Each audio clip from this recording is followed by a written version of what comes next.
Moving on to the exercise number 4.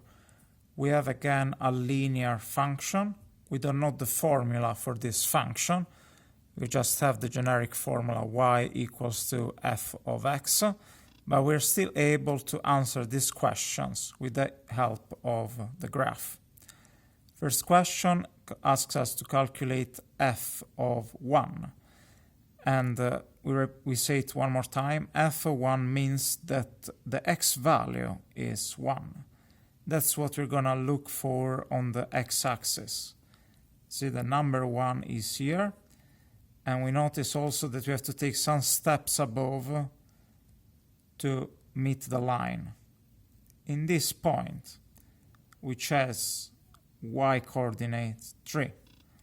So we can simply answer that f of 1 is equal to 3.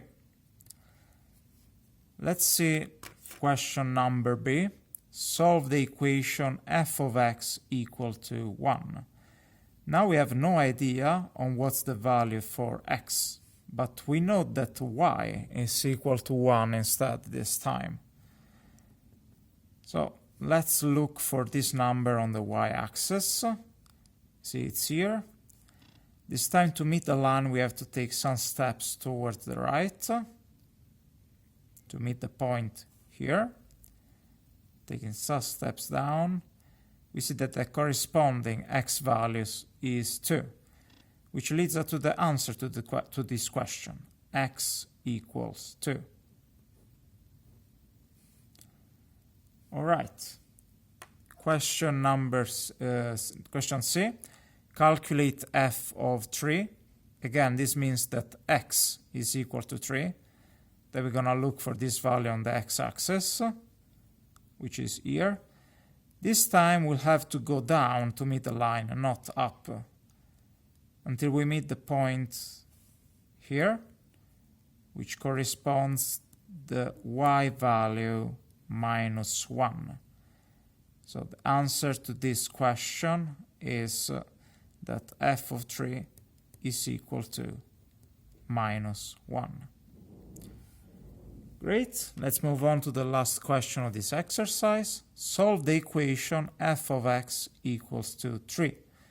Again, this 3 has to be interpreted as the y value, because it's the whole expression f of x, which is 3.